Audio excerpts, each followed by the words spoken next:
Today, we are talking all about money, but, not in that boring spreadsheet kind of way.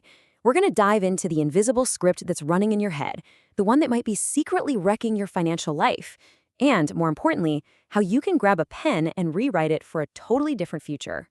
All right, let's just get right into it. Do you ever feel like your money is just wild? One minute it's in your account, the next it's just vanished, and you're kind of left there scratching your head wondering, where did it all go? Well, what if the real problem isn't about your paycheck or your bills? What if the thing that's really driving your financial life isn't in your wallet at all, but, well, it's right up here in your head? Yeah, we're talking about your money mindset. Think of it as your personal collection of beliefs and attitudes about money. It's kind of like the secret operating system that's running in the background, telling you how to save, when to spend, and how to manage every single dollar. It's running the show, whether you realize it or not. So let's pull back the curtain on that invisible script. Because before we can change a single thing, we've got to understand what's pulling the strings right now. See, before you can write a new story, you have to read the old one. So let's take a hard look at that old story, those mental traps that so many of us fall right into without even knowing it. So what are these traps exactly? Well, based on what our sources found, they usually fall into three major buckets. Let's break down these negative mindsets that keep so many people feeling completely stuck. First up is a big one, and I mean a really big one that a lot of us will probably recognize. Trap number one is the scarcity mindset. This is that little anxious voice whispering in your ear, constantly telling you, there's just never enough. It's this belief that you're always running on empty, which keeps you so focused on what you don't have that it's basically impossible to see any opportunities for growth. Okay, next up, we've got a really sneaky one. Trap number two, the shame mindset. This one sounds an awful lot like, I'm just bad with money. It's a really damaging belief because it takes past mistakes and makes them a permanent part of your identity. So instead of just learning from a slip-up, you define yourself by it. And that usually leads to not doing anything at all. And finally, here's a trap that has become supercharged thanks to the little glowing rectangles in our pockets. Trap number three, the comparison mindset. This is that sinking feeling that you're just so far behind everyone else.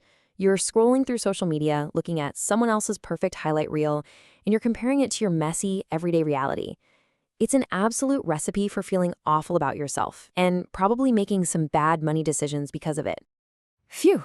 Okay, so we've looked at the traps, and honestly, just being able to name them is a huge first step. But now for the really exciting part. How do we actually get out of them? Well, it's time to start rewriting your money story. So this first rewrite is so simple, but it is incredibly powerful. Instead of that dead-end statement, I can't afford it, you're just going to flip it into an open-ended question. How can I afford it? So why does this tiny change work so well? Well, your brain is basically a puzzle-solving machine. The statement, I can't, is a brick wall. It shuts everything down. But the question, how can I? Oh, that's a puzzle. It immediately flips on your brain's problem-solving mode and shifts your focus from a closed door to a whole bunch of open windows. Okay, next, let's take on that shame mindset. The old story says, I'm bad with money. The brand new rewritten story is, I'm learning to manage money well. See the difference? This reframe is all about giving yourself a little grace. It's the huge difference between being stuck in a fixed mindset and embracing a growth mindset. Instead of carving an identity in stone based on your past, you're accepting that this is a journey of progress, not perfection. And that shift, it builds the resilience you need to handle all the ups and downs that come with money. And for our last rewrite, we're going to tackle that nasty comparison trap.